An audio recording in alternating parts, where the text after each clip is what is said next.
Yo, what is up, everybody? It's your Sarah, and we are on location in a place I never thought I'd be, the Marshall Islands.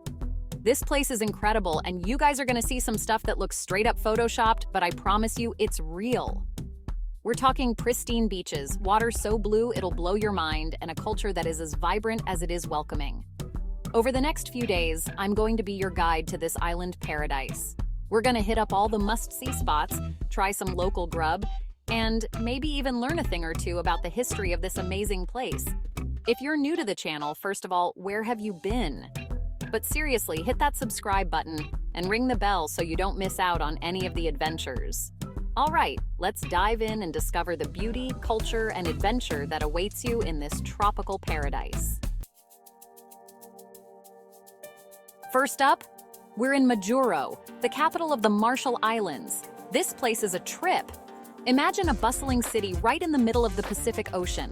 It's a unique blend of island life and urban energy. One of the coolest things about Majuro is that it's actually spread out over a bunch of different islands connected by a single road. We started our day by hitting up the local market. Fresh fish, exotic fruits, and handmade crafts were everywhere. The energy was electric, and the people were so friendly.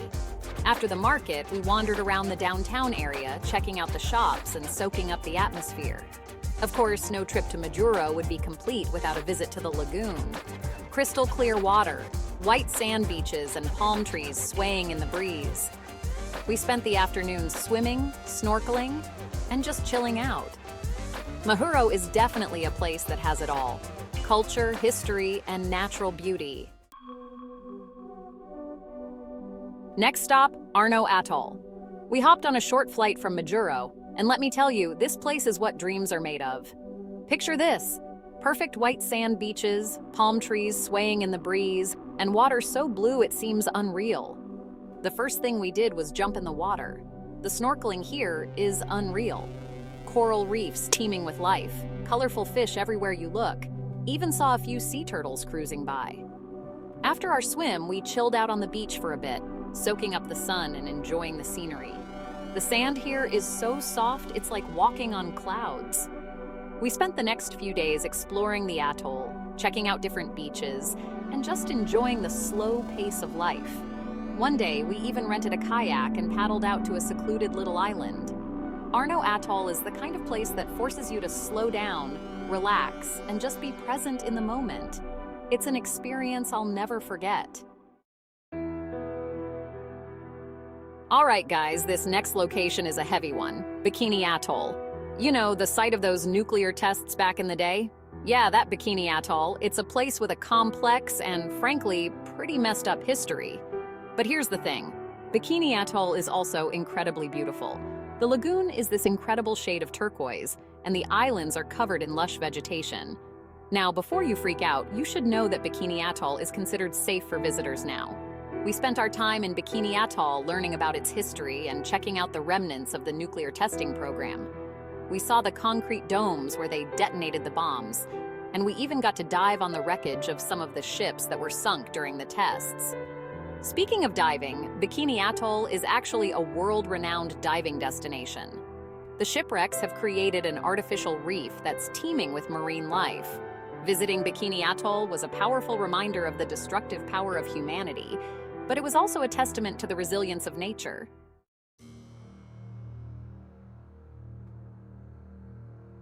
Chapter 4. Laura Beach, Sun, Sand, and Serenity. Okay, after the heaviness of Bikini Atoll, we needed some serious chill time, and let me tell you, Laura Beach delivered. This place is the definition of paradise. Pristine white sand, crystal clear turquoise water, and not a care in the world.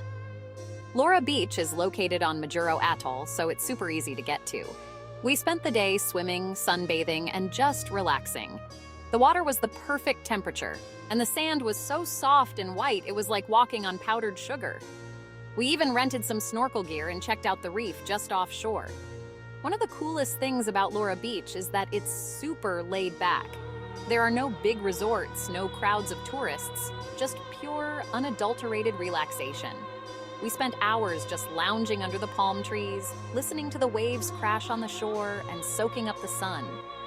If you're looking for a place to escape the hustle and bustle of everyday life, Flora Beach is it. Chapter 5. Alele Museum, Journey Through Marshallese Culture. All right, time for a little culture, folks. We're at the Alele Museum, which is a place to learn about the history and heritage of the Marshall Islands. Located in Majuro, this place is like stepping back in time.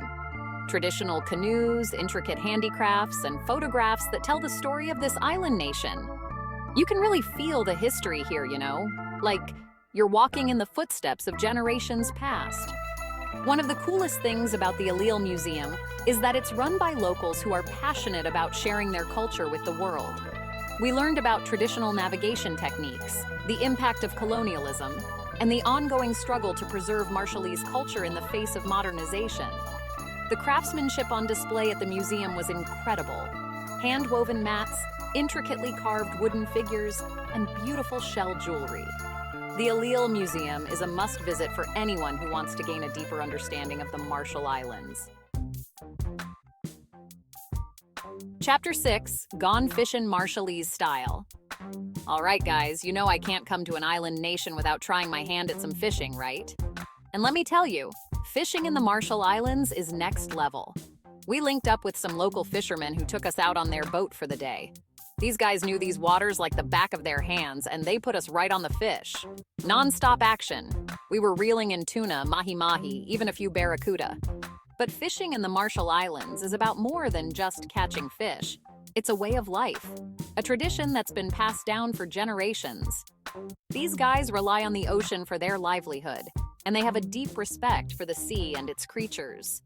We spent the afternoon fishing, swapping stories, and learning about the local culture. They even taught us a few words of Marshallese. Get ready to indulge, because today we're diving into Marshallese cuisine. The Marshall Islands did not disappoint. Fresh seafood, tropical fruits, and flavors that will make your taste buds sing. Seafood is a staple here. Fish that was swimming in the ocean just hours ago. Raw fish marinated in coconut milk, lime juice, and chilies. Grilled tuna with breadfruit and taro root. Coconut in everything from drinks to desserts. Japan, a sweet bread made with coconut milk and tapioca. A unique blend of Polynesian and Asian influences. Fresh, flavorful, and worth seeking out. All right, guys, it's time to treat ourselves. We're checking into the Marshall Islands Resort, paradise on earth. Overwater bungalows, pristine beaches, and all the amenities. Greeted with flower lays and fresh coconut water. Located on a private island, it's super secluded. Crystal clear water, white sand beaches, lush vegetation. We stayed in an overwater bungalow. The resort has a pool, spa, restaurant, and bar. We even took a magical sunset cruise. For a luxurious getaway, the Marshall Islands Resort is perfect.